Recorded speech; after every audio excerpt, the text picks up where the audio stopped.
in your word.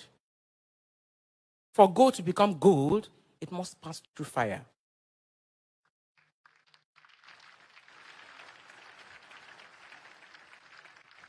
I stand here today to say thank you for choosing me.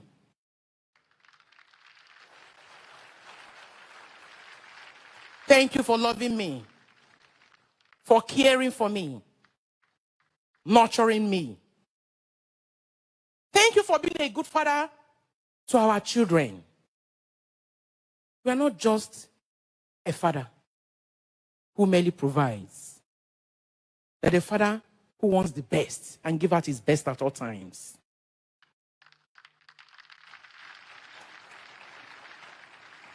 I thank you for shielding me from those who came to our home with ulterior motives. And because you could not give in to their ill desires, they are bent on soiling your noble names. Yet, you were undeterred. I thank you for being you, TBJ, my love. You are unique in every sense.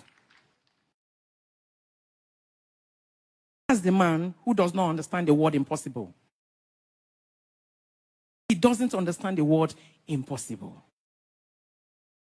And above all, I thank you for using your life, spending your life on things that will outlive you.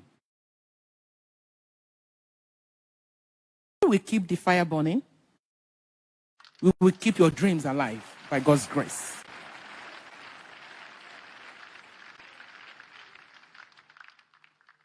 You are the man I loved. I was proud. And forever, I will be proud to be your wife.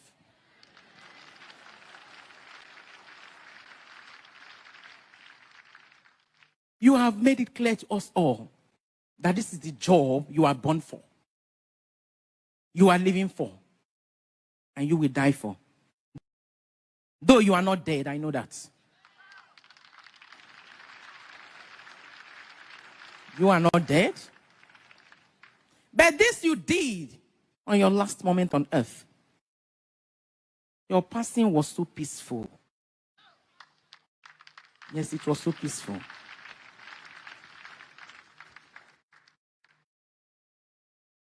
I've crested you forever in my heart. But I know that God Almighty has you for his keeping. Till we meet to part no more. It is very sad. Very, very sad that I, Evelyn, may not be able to see you physically again.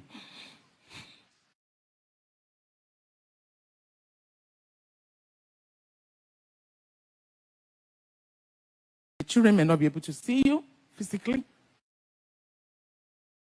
Your spiritual sons and daughters, the big synagogue family, and your loved ones in the world. It's also comforting that you have gone home after service. So sleep on, my love.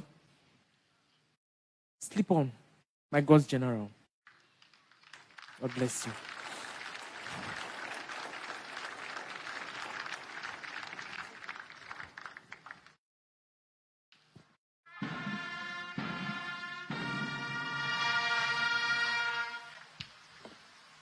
Good morning, everyone. Good morning. I'm so proud of my dad, TB Joshua. Dear Daddy, it's hard to put in words how remarkable a person you are. I had the good fortune of having you as a father who sowed the seed of imperishable values of hard work, discipline, generosity, and a host of other virtues too numerous to recount. I remember the countless times you called me in boarding school, asking me about my favorite subjects, how my exams went, and for some reasons, asking me to predict what I think I got in every test. I truly appreciated that you took your time out of your busy schedule to call me. It was not just a responsibility for you, but you truly, truly cared about my education, and you really loved listening to me talk about school. I would not be what I am today if not for your encouragement, your support, and your formidable dedication. You emptied yourself for your family and served humanity. Practically everything I know about the love of God, I learned from you. From a tender age, I was excited and eager to hold the microphone for my dad every Sunday service. And after every Sunday service, he kept on asking me, how is the service today? And he told me that the work of God is so beautiful to do. This became really part of my growing up experiences with him. I also remembered when he took me to his altar and he told me, both of us, to kneel down on the floor, and we prayed for 45 minutes on the floor. My legs were hurting. He later told me that the flesh is weak, but the spirit is willing. Indeed, you lived a prayerful life. A prayerful life is one of sacrifice, and you truly lived that life to the last moments on earth.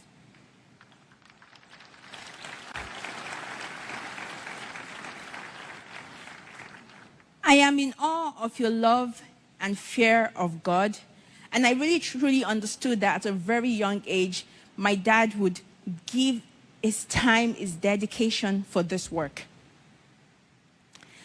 I would truly miss your conversations with me on a daily basis about life and moral. Daddy, as it was typical with you, your conversation always retained a sense of humor and mystery. If anyone lived a fulfilling and yet deliberately enigmatic life, it was you. I will truly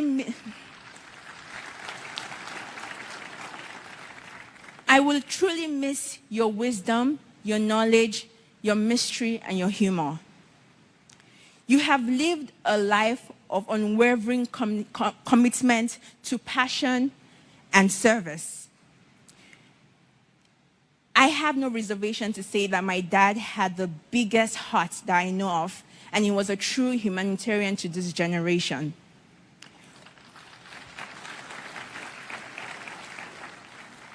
What a feat you have left for all of us to live up to. I'm so surprised to hear about all the condolence messages from people around the world concerning your compassion. Even some people I've never met in my life, they all testify to your compassion and your humility. What a life you lived, such a legend and an exemplary light.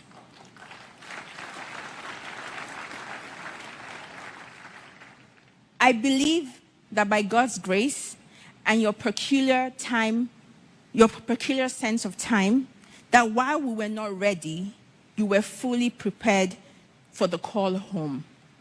Rest in peace, Daddy. Your loving daughter, Serah.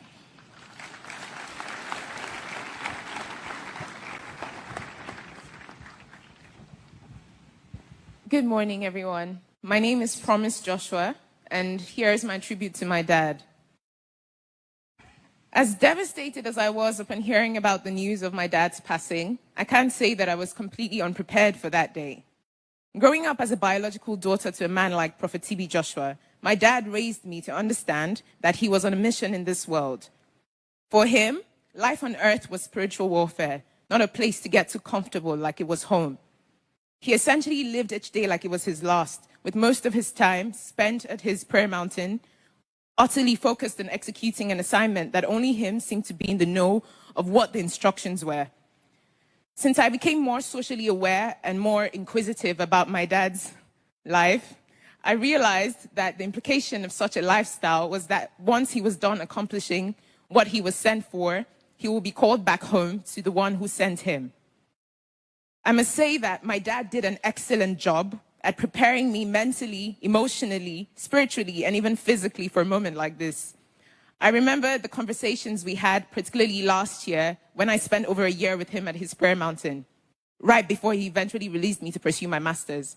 He said to me, before I release you, you have to spend nothing less than 6 months with me. Then you can go and do whatever you want to do. I ended up spending over a year with him. I saw him almost every day of that year. He'd tell me about how I needed to strengthen my relationship with God, carried me along at least 3 out of the countless times that he dedicated to prayer in a day. Most mornings, he would wake me up, would do our morning exercise routine, and we would have conversations about the most random topics. There was no aspect of my life that he didn't try to leave a positive footmark on in that year. By the time he was done with me and ready to release me back into the world, there was this sense of fulfillment that I observed in both of us. In retrospect, the memory of this moment is a place where I find solace now that he has passed on. I remember our trips to Arigidi Akoko, Ondo State. He made sure that I was present when he was visiting the old people in town. He would ask me to kneel with him as we kindly asked the elders to accept our gifts. They would pray for us. He would look at me and say, "This is the good life." I remember our trips from his new side to his old side. I would fall asleep in the car, and he would always make a point to wake me up to ensure that I was observing my environment, to see the reality of life for thousands of Nigerians. He'll tell me never to think that I was more deserving of the life that I had as a result of the grace of God in his life than the people that were on the street.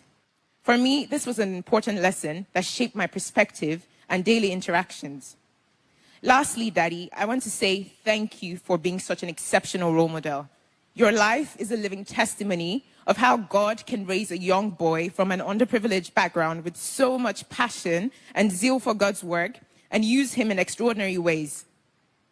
It is also a testimony of the extent to which one person's life can make such a massive positive impact in the world, with the thousands of lives that bear witness to the positive mark that you've made in their lives and in this world. I'm so proud to be your daughter, Daddy. Till we meet again in heaven, Dad. From Pom Pom, as he usually calls me, your twin.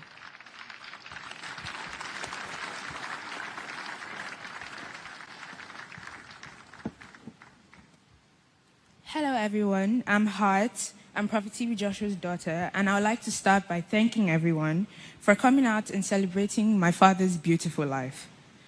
On that dreadful day, the 5th June 2021, my father, Prophet TB Joshua, departed this world to join his father in heaven, and it hasn't been the same for me again. I don't have many words to express how much I love and miss him, me, Daddy's girl. From a tender age, he showed me that his love for me was immeasurable, and I will forever love him for that. In the world where men were seeking fame, my father had a dedicated group of men, women, boys, and girls who loved the very ground which he walked on. He was clean in heart, in body, and mind, and I shall never forget the special smile, caring heart, and forever warm embrace. Knowing that I had someone who I could call on anytime and pour out my all to was one of the greatest parts about having a mighty man as a father. My father was an extraordinary person. He was not only the best role model, but he volunteered in his free time. He wasn't okay with only being a wonderful father, but he gave back to the world and helped those who were in need.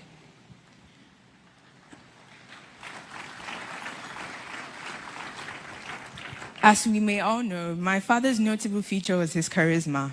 He could lift any room he walked in with just his presence and a smile. And not only did he apply this in his work as a televangelist and philanthropist, but in his daily life as a father. My father always had a smile on his face regardless of any situation and would never let anything trouble him.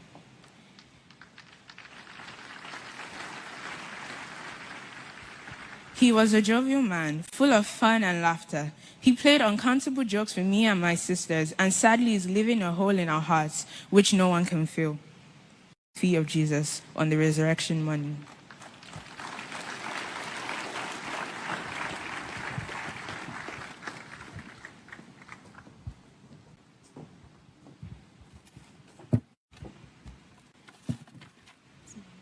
Emmanuel.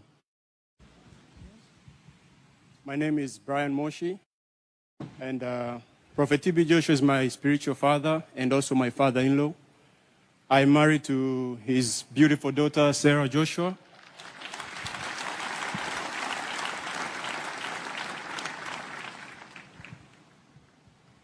And I have a few words to say in tribute of my father in the Lord. I've never met a man who could be so many things at the same time and yet be a master of all his trades. A lion, yet a lamb. A master, yet a servant. A great teacher, yet a great student.